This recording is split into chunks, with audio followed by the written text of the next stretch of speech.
So most of my experience has been with covert narcissists, and I'm going to tell you they're some of the most hard to.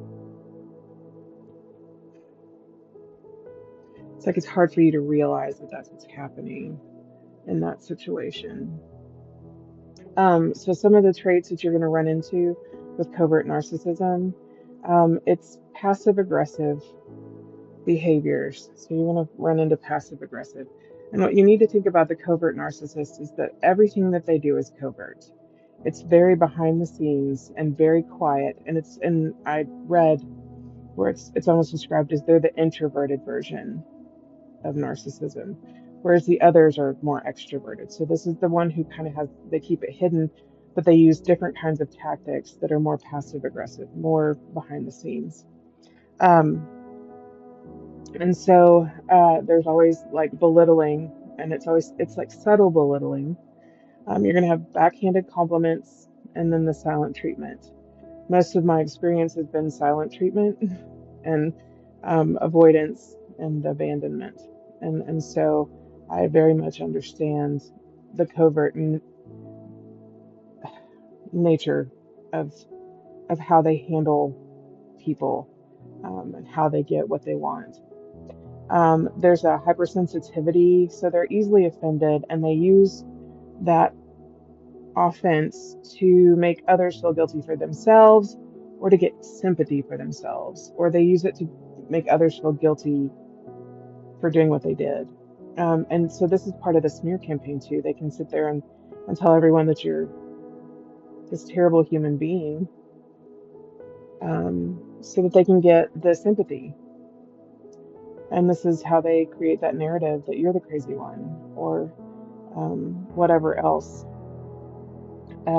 They usually it's based on this grandiose fantasy of themselves, and most narcissists have this. But the difference between a covert narcissist and a regular narcissist is, or a grandiose narcissist, is that the covert keeps it to themselves. It's all in their brain. It's thought.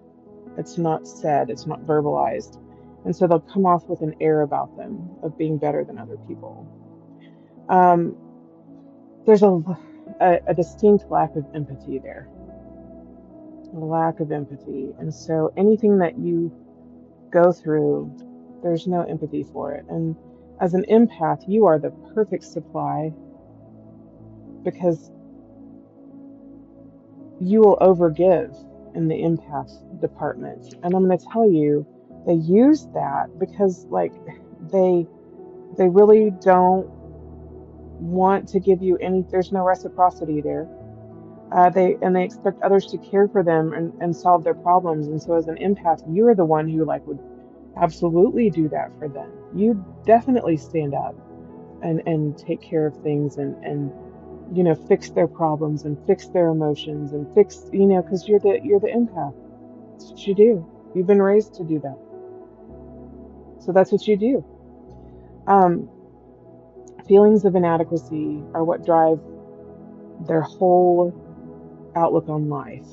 It's like, I am so inadequate. But they don't tell you this. It's like inadequacy and grandiosity all at once. And it's so jumbled.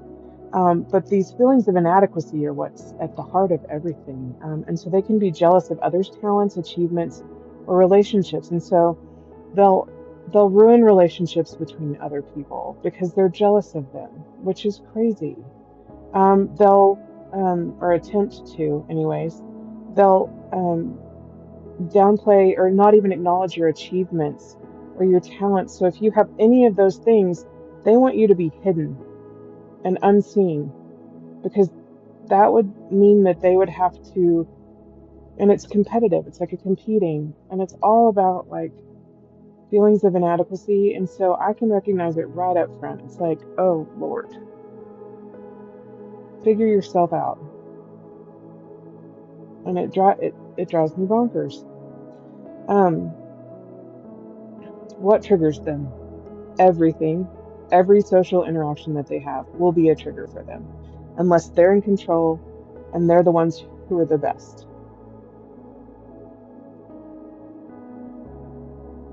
So here you go. They get triggered by being ignored.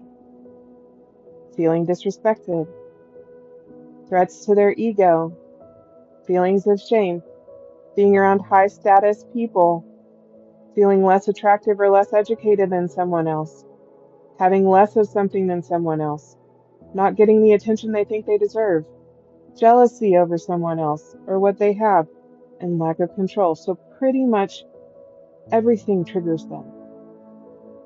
And from that trigger, they're going to start doing the subtle belittling, this is covert, the backhanded compliments, the silent treatments that you're going to get, the emotional abuse, the creating that crazy narrative about you.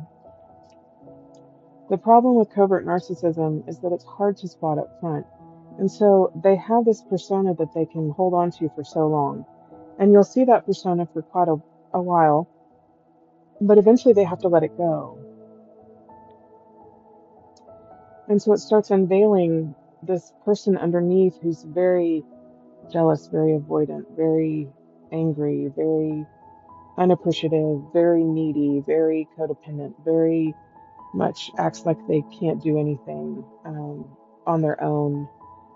And so you are sitting there and it slowly gets unveiled. And by that point, you're already hooked. You're already in there.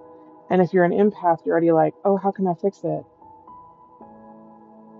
And so then you can spend a long time trying to fix that. And it's not going to fix. It's just is.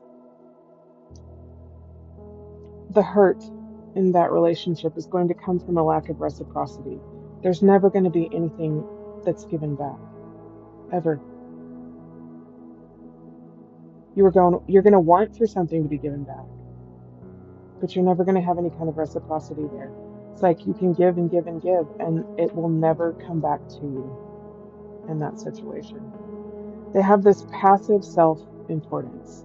And from that, they're going to minimize your accomplishments, your talents, and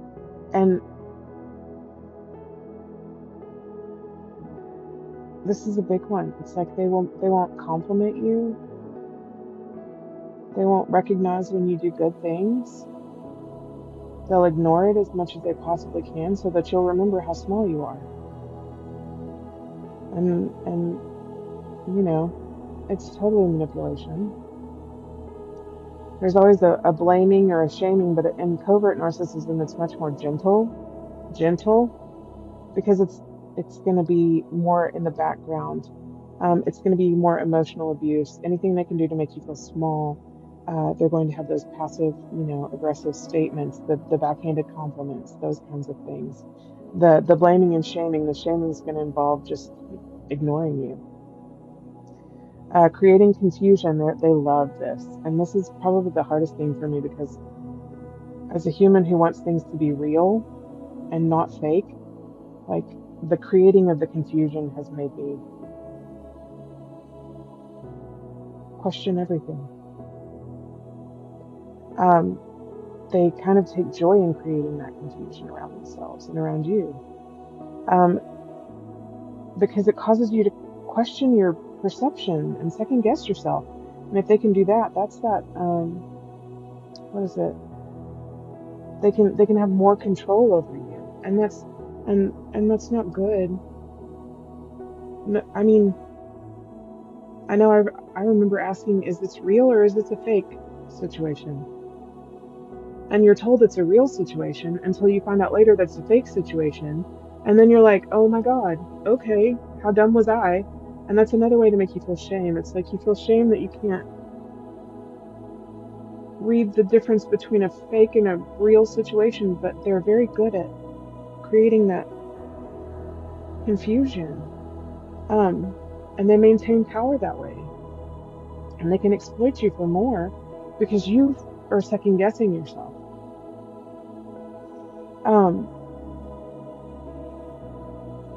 They will get really good at not acknowledging you at all.